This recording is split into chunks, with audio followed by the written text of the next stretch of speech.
Hey guys, it's Madison. Thanks for joining me in this faithful home. This is going to be my very traumatic miscarriage that I experienced, my story, sharing with you guys what happened, and just kind of everything that I've been going through. I also have experienced a miscarriage before this one that I'm talking about, and so I will have a whole playlist on my channel that you guys can go watch for encouragement and about sharing my story and talking about miscarriages and loss and hurt and grief and redemption and finding joy in the Lord and all of that. So if you're new to my channel, I would love for you to hit that subscribe button so you feel welcomed into this faithful home with me. This is obviously not as chipper and exciting as a video that I normally post, but I appreciate your support. I appreciate you being here for me, even in the hard times. So we ended last video talking about how I found out that I was experiencing a miscarriage, meaning my body thought I was still pregnant, but the baby had already died. And I found that out at 11 weeks at an ultrasound where there was a gestational sac but no baby, and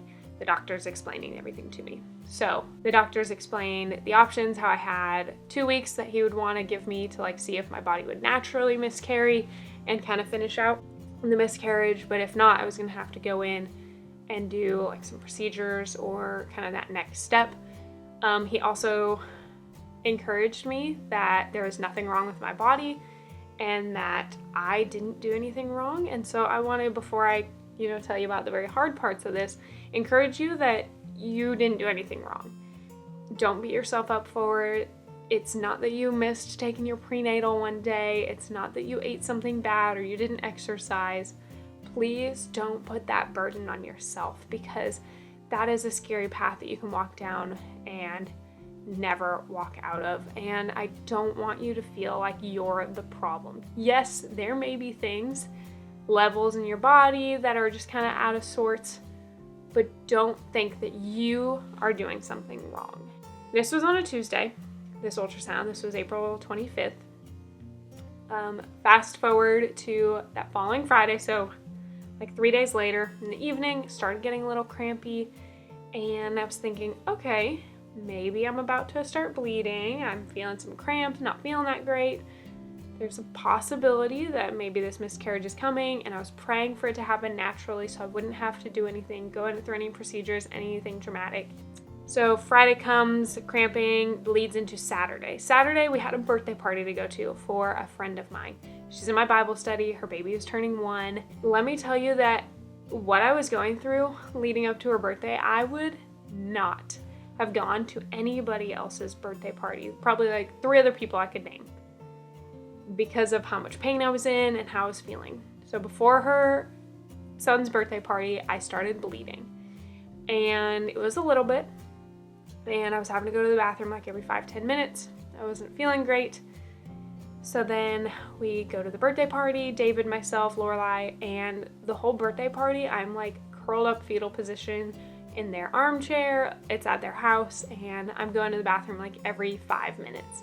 Every time I go to the bathroom, I'm bleeding. And as the party progresses, I think we stayed there for about an hour and a half, they began to turn into blood clots. And so it wasn't just normal period blood, it was bleeding clots of blood, golf ball sized clots. And I felt awful, obviously. But I wanted to be there for my friend, support her and support her baby and his birthday. And so we stuck it out for about an hour, hour and a half. And I told David, we gotta go, I don't feel great. Let's get him to open up the present we got him, and then we'll bounce. Because I need to get home, I need a heating pad, I need to curl up on my bed, and I will be a-okay and let this miscarriage just pass. So that's what we did. And we get in the car, and as soon as we get in the car, I'm tugging at my stomach, curled over, crying. And David's are you okay? Are you sure? I was I need a heating pad and my bed. And so we drive the 5 minutes it takes us to get home.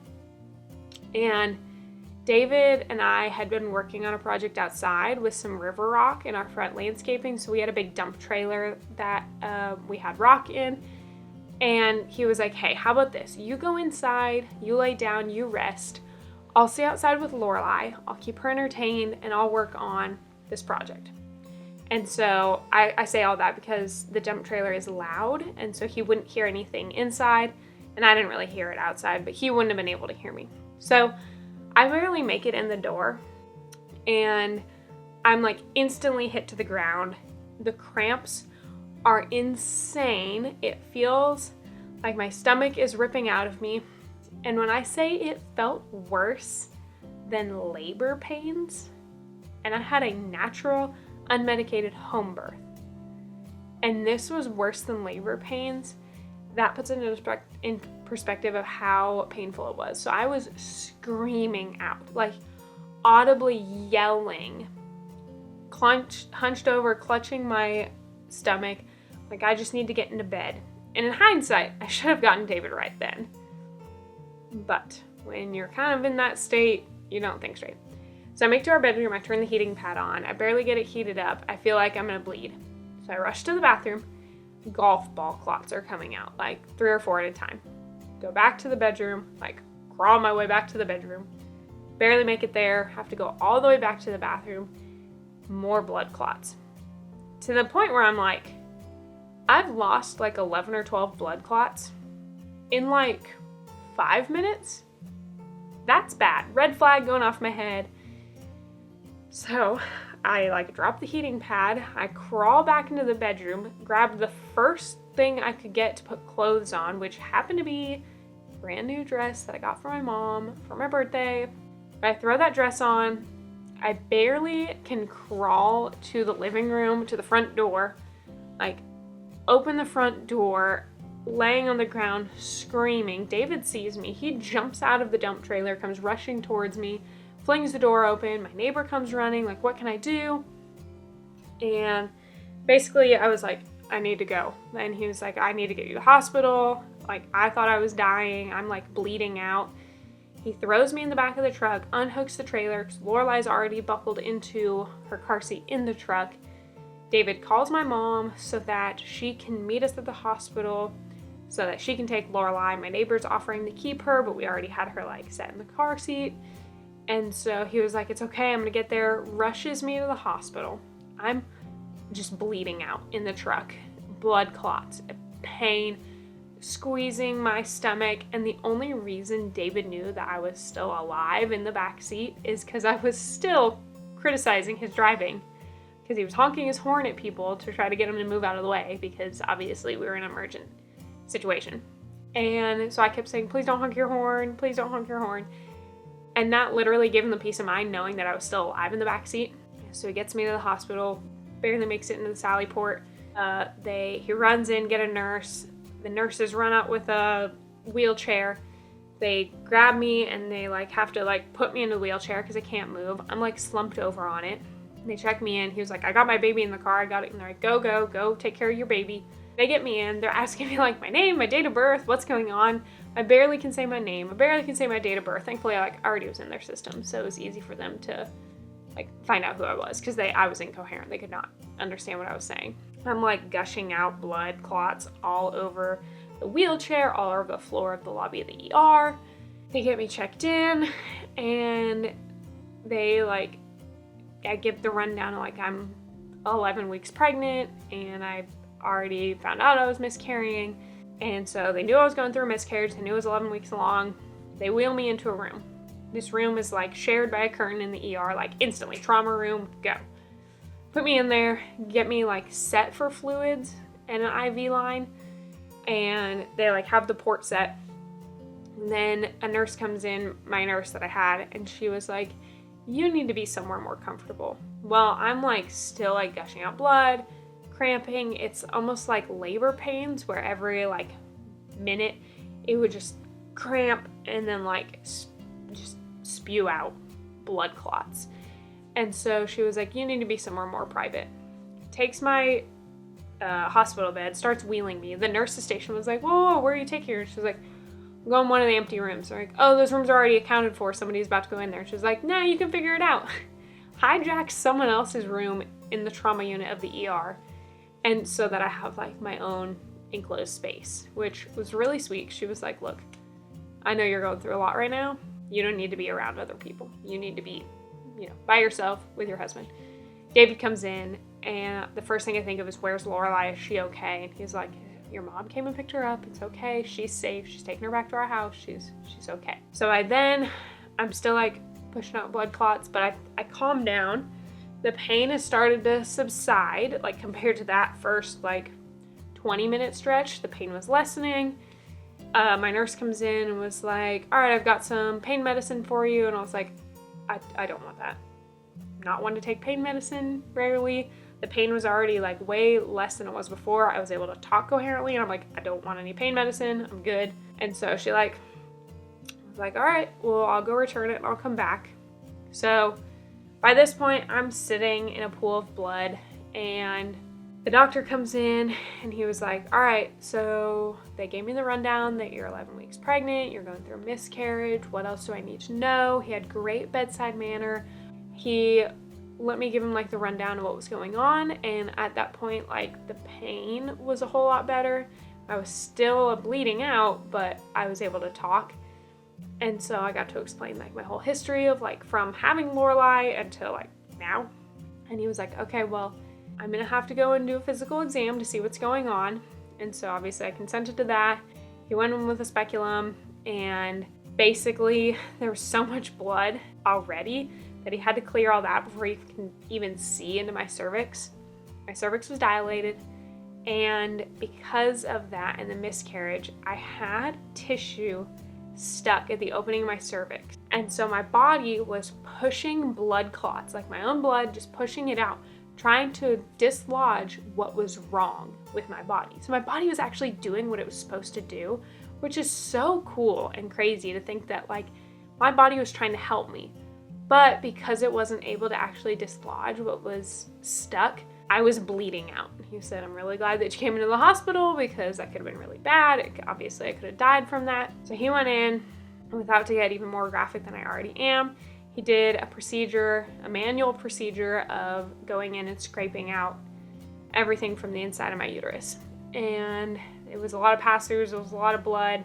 We estimate that I lost about 6 cups of blood, which is a lot of blood. The fact that I didn't need a blood transfusion was crazy. They had me prepped on this arm for if I needed to have a blood transfusion, and the fact that I didn't, mind-boggling on its own. But he went in, did a whole procedure. It was pretty painful, pushing on my stomach, getting everything out manually. Had a couple nurses with him. And he was like, okay, I'm pretty confident that I got everything out, but I need you to follow up with the doctor in a couple days, because this was on a Saturday. So on Monday morning, I need you to go follow up with the doctor so that we can see what's going on, if I missed anything or if everything has come out of your uterus. Basically, he went in and tried to like close my uterus. I said, okay. He said, you'll have some bleeding, but like clots and stuff is probably not normal, but a little bit of bleeding here and there. And he had great bedside manner and everything. I was at the hospital for probably, I think somewhere on that like 5-hour mark or so. We go home. They put me in the mesh underwear. We had Chuck's pads, the whole shebang. They gave me scrubs because they had to cut my brand new dress off of me because obviously it was soaked in blood. And I'll leave a picture here of me in my scrubs. It's one photo I took letting my friends know that I was okay. They got me home, and it felt like I was first day postpartum from having a baby. I felt awful. I looked like a mess. I was wearing, those big mesh undies with pads. Laid the Chuck's pads down on the bed. Had to lay on my side, and was consistently bleeding throughout the whole night. So then Sunday, still some bleeding. Monday, I called the doctor. So I called them, got in their schedule for that same day. The nurse that I've seen every time was so sweet. She felt so bad for what we were going through. And she advocated for me because I was like, I don't want to wait until 3 miscarriages to find out answers for things. What can I do now? So she made it a point to write down my chart. She wants this, this, and this tested right now, which I do really appreciate. And so then I waited. This time David was with me. We waited. We go in, we see the doctor, and she does she brings her ultrasound tech in, which was a different one for the first time. Very happy about. She was a whole lot nicer, and she was kind of walking me through things and was like, okay, so I'm still seeing stuff. It's actually really cool. So basically she was showing me the inside of my uterus, and you could see my uterus. And when you're not pregnant, you want it to be flat like this, but she could see almost like a bubble. and she was describing how there's still some tissue or blood clots or something in there. I would like to see this white line that looks like this. And I've never known that much about ultrasounds before. They all just kind of look like a gray-white blur to me. But now I think it's so fascinating. Like, she was describing every little bit, like, look here, and like walking me through it, which was so sweet of her. She basically told me like what she wants to see versus what we're seeing on the screen. So the doctor comes in, and she takes a look at everything and goes and looks at the pictures, talks me through the pictures like on the big screen, and basically says, all right, so I fully believe that the doctor at the ER got your uterus to close, but it didn't stay clamped. So if there's any slight bit of opening, it's just gonna keep filling up with blood. And that's what was happening. That's why I was still bleeding. So she said, that whole procedure you went through, yes, it worked, like 99%, but that 1% caused it to reopen, caused you to keep bleeding, and caused this miscarriage to not be finished. So then she gave me some options. She told me one option was to take some medication. One option would be to have another procedure done in-house, or the third option, which she was likely not gonna have to do, was a full under anesthesia D&C. I opted for the procedure because I was not wanting to take medicine that I've never taken before and have to wait and more blood and hoping and having a follow-up. That was too much for me. I've already had the procedure once. I had it at the ER. There's clearly not as much left from the pregnancy for her to get out, so this one should be a lot easier. So I opted for that. It's called a manual vacuum aspiration. Basically, she goes in, dilates my cervix if she needs to, but I was already dilated, numbs my cervix with lidocaine, and then goes in and takes a big suction machine, like hand pump suction, and sucks out the inside of my uterus to get it to clamp back down. Similarly to what he did, except he scraped all along the sides of it and like pulled it out, and she's using like it sounded really bad, but like a turkey baster, basically, like sucking it out. I opted for that. She got her team set up and ready for it. And what was cool is she kept the ultrasound screen going. And I wasn't sure if I wanted to look at first because it was like, do I really want to see her like vacuuming out the inside of my stomach? Or not my stomach, but like my uterus. But it wasn't as painful as she said it would probably be for me. And obviously with the ER visit, nothing was as painful as that. So I was like, I'll be fine. I don't need anything for it. And I actually watched it on the ultrasound. And so the ultrasound tech had her probe on my belly, and the other nurse was assisting the doctor, and she said she could have even used one more nurse's help, but they were short-staffed. And so she went in, and I literally could watch them suck out the rest of the tissue and blood from my uterus. And I watched it clamp back down. And it was so wild. It took 3 passes through. A lot of stuff came out. She actually collected a sample of it to get it tested just in case there was any tissue and it wasn't just residual blood clots, which I haven't heard back from her on it, so I'm assuming that there was nothing left except blood clots. So she did all that, and then she pulled all the, speculum and everything out, and she was like, all right, let's do one more ultrasound and see if your uterus looks flat. She did the ultrasound. She looked on the screen. Sure enough, there was a slight little something, and she was like, oh, that's what I was afraid of. She went in with her hand on my stomach, hand up in me, and like pushed down, like trying to just keep the uterus clamped, because if the uterus can stay clamped, then I'll be okay. But it's anytime that pops back open is when we're concerned. And then we talked about more of our options, and she was like, hey, I see on your chart that you want to have some testing done. And I explained to her that, look, I understand protocol by insurance standards is 3 miscarriages before you can do testing, but I think that's absolute asinine for women to go through. Respectfully, I get it, right? Like, I'm not here to go against the insurance. That's obviously, I can't control that. But if you allow and I can request for it and advocate for myself, then I'd like to do that too. I can't be mad at the insurance company. They're all about money anyways. So, that's a losing fight. But the doctor's office themselves said, yes, we will still go ahead and test it. So we went and got lab work done, more blood loss from there, from the procedure, and from the ER visit a couple days earlier. I started feeling woozy, and she was like, hey, you should be able to like walk out of the office fine. Are you okay? And I was like, yeah, I think I'm okay. Well, most women probably haven't like almost died losing 6 cups of blood like 2 days prior, which she knew about, like I told her, but still, I made it to the elevator and was like, yeah, I don't feel good, David. It's to the bottom of the elevator. I'm like, I'm gonna pass out. I need food. I need water. We get food from the cafeteria and we sit down. And I was shaking like I was going to pass out. So much blood loss over a 3-day period. So we sit and we're calm. Basically, the doctor said, hey, you should be spotting for a couple days, but you should not have any more blood clots. If you have more blood clots, that's bad. But if you're just spotting, you should spot for another week or so, take another pregnancy test. If it shows negative, you're good. Everything is passed for this miscarriage. If you start bleeding and clotting and heavy, come back in. And that's where we left it. And that's where we're at. It's a lot. Miscarriages are rough.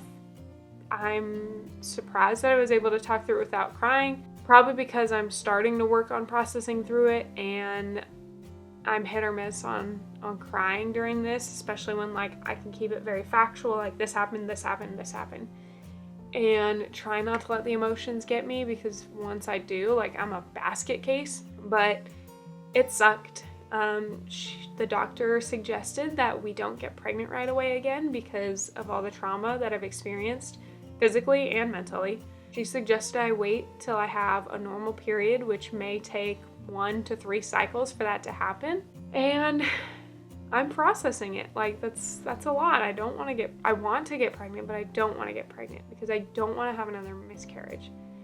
And so that's a really hard mental thing to go through. I'm still working through it, obviously, but it's tough.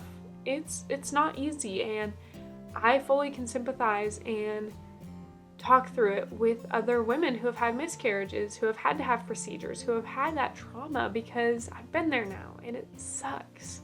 But I rest in the Lord, and I can refer you back to my moving forward video from my first miscarriage of how I'm getting through these miscarriages, is clinging to the Lord and knowing that He is good, and knowing that our babies, our 2 babies who died from miscarriage, are up in heaven. They are perfect, they are whole, they have new bodies. They don't have to endure the sins of this world. And that's something that has helped me get through it, as David reminded me that our babies, we will get to meet them in heaven one day. But they don't have to endure and suffer these trials of this world. They are perfect and holy with the Lord. And we can't be selfish over wanting them to be here, because we'll get to spend eternity with them in heaven. And that has made it easier to get through. Having our beautiful, precious 1-year-old has also helped, because she is just the light of our world, and we do not take her for granted now that we have experienced 2 miscarriages. Obviously, we loved her to death before, but now so much more. Like, having her is such a blessing in and of itself. And it's hard. There are good days, there are bad days. I have a second set of wings that are on my necklace that's in the other room right now, but it's a reminder of our baby that we lost, who is in heaven. We will get through this. We are getting through this, and I hope that I can be an encouragement to you. I know this video was very graphic, very long, it was a lot. It was a lot to film it. It was a lot for me to sit down and do this. And the next couple videos of, processing, grieving, moving forward, and everything will hopefully be more lighthearted as the days and weeks go on. But that's part of loss, is grieving and struggling and the hard stuff that people are either too afraid, too scared, or I don't know, just don't want to talk about. And I get it. I get that not everything has to be public. I get that not every woman wants to air out her dirty laundry on the internet and tell the world that they've gone through miscarriages. But also, I get that feeling of being alone and wanting to have support. And if you don't have that in your circle, then yeah, there are women out here on the internet who can be that for you, can be that shoulder to cry on, can be that voice to reason with. And I want to be that for someone, because I don't want you to walk through this alone. I want to be there and encourage you, because I know that this is part of the story of why God has allowed for sin to take place, because He is a sovereign Lord, and He is going to redeem everything and see this through. And one day I will get to meet my 2 babies. But for now, that's my story, and I get to be an encouragement to others. So thank you guys so much for watching. I know this was a lot harder of a video to watch, so maybe hop on over my channel and watch some cute video of Lorelai to kind of ease the mood after this. But I really do appreciate your support and your love and your prayers, and It's hard, but we're getting through it. So thank you guys so much. I will see you next week for another video. Bye guys.